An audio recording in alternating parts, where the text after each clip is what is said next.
سے پاک ہے، قربان جہدی سے پاک ہے۔ اللہ اکبر۔ میرے اللہ نے دو فرشتوں کو کندھوں پہ مقرر کیا ہے، اور نیکی کا فرشتہ ماتحت ہے، بائیں طرف والے فرشتے کو اس میں ماتحت کر رکھا ہے، نیکی کے فرشتے نے اس کو ماتحت کر رکھا ہے گناہ لکھنے والے فرشتے کو۔ کیا ہوتا ہے پتہ ہے؟ اللہ نے اس کو سکھا رکھا ہے جب میرا کوئی بندہ نیکی کرے 1 کی 10 لکھنا، اور جب گناہ کرے تو اس کو لکھنے مت دینا۔ کب تک؟ 1 ساتھ انتظار کرنا، 2 ساتھ انتظار کرنا، 3 ساتھ انتظار کرنا، حتیٰ کہ 7 ساتھ تک انتظار کرنا۔ اگر 7 کا مطلب یہی ہے جو آج کل کے عرب لیتے ہیں تو اس کے کم سے کم بنتے 6 سے 7 گھنٹے۔ 6-7 گھنٹے تک انتظار کرنا، گناہ لکھنا مت، اس کو لکھنے مت دینا۔ نیکی کرے تو 10 لکھنا، بلکہ صرف نیت کرے تو بھی نیکی لکھ دینا، اور عمل کرے تو 10 لکھنا، اور گناہ کرے تو اس کو لکھنے مت دینا، منع کرنا۔ پھر کیا ہوتا ہے؟ قربان میرے اللہ کی محبتوں پر، ہائے ہائے ہم کتنے وی آئی پی لوگ ہیں، رشک کرے وی آئی پی لوگ، کسی سے ایم ایل اے محبت کرتا ہے، کسی سے ایم پی محبت کرتا ہے۔ مصطفیٰ جان رحمت کی غلامی کے صدقہ ہے کہ اللہ ہمارا ہم سے 70 ماؤں سے زیادہ محبت کرتا ہے، اس کو گناہ لکھنے مت دینا۔ حتیٰ کہ اب سنو حد، کیا معاملہ ہے؟ ایک گناہ ہو گیا، 6-7 گھنٹے تک کے لکھنے نہیں دیا جاتا، اسی 6-7 گھنٹے میں دوسرا گناہ بھی ہو جاتا ہے۔ وہ گناہ لکھنے والا فرشتہ کہتا ہے 2 ہو گئے، کہا رک ابھی۔ نیکی کا فرشتہ کہتا ہے اللہ نے مجھے رکنے کے لیے کہا رک ابھی، 3 ہو گئے، اب کہا ابھی اور 4 ہو گئے گناہ اس کے، 5 گناہ ہو جاتے ہیں۔ اس 5 گناہ کے بعد وہ ایک نیکی کر لیتا ہے۔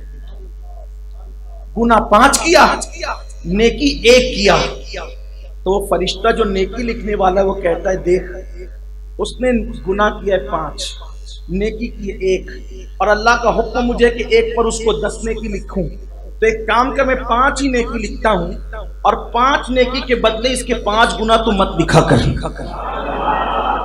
یہ اللہ کی محبت ہے۔ اور ایک بات آپ سے کہوں، کتنی محبت کرتا ہے وہ، مجھے اس بات سے سمجھ میں آیا، باتیں تو پہلے سمجھ میں ہی، لیکن جب سے میں نے چھوٹی موٹی بات لکھنی شروع کی تو تب مجھے سمجھ میں آیا۔ ایک بہت بڑے مفکر نے کہا تو میری بات دماغ میں بھی آئی، دیکھو اللہ خالق ہے ہمارا، اس نے کی ہے تخلیق ہماری، ٹھیک، اس نے ہماری تخلیق کی ہے۔ ایک بات، خالق کو اپنی تخلیق کبھی بری نہیں لگتی، اور ہر خالق اپنی تخلیق سے پیار کرتا ہے۔ میں اپنی بہنوں سے توجہ چاہتا ہوں، وہ کھانا بنائے تو گویا کہ وہ کھانے کو تیار کر رہی ہے، اور مجازن کہہ دوں کہ وہ کھانے کی تخلیق کر رہی ہے، کھانوں کی تخلیق کر رہی ہے، مجازن کہہ رہا ہوں۔ اس نے بنایا کھانا، اور اس کے شوہر نے جو اس کو پوری کائنات میں سب سے زیادہ محبوب ہے، بس اتنا کہہ دیا یار آج تم نے تو کھانا ایسے بنایا کہ اس میں نمک زیادہ ہو گیا۔ بولو اس کا منہ اترتا ہے کہ نہیں؟ اس کا موڈ آف ہوتا ہے کہ نہیں ہوتا؟ ارے نادان، جس نے اپنے ہاتھ سے کھانا بنایا وہ اپنے ہاتھ کے کھانے کا عیب اپنے محبوب سے سننے کو پسند نہیں کرتی۔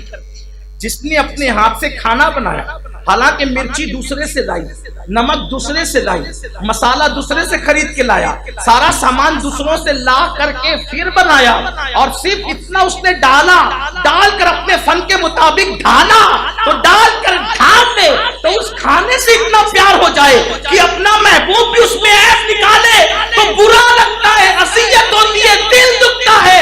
ارے نادان، جب تو نے اپنے ہاتھ سے کھانا بنایا تو تجھے اس کھانے سے اتنا پیار ہو گیا، تو میرے اللہ نے مخلوق بنائی تو اللہ اس مخلوق سے کتنا پیار کرتا ہے۔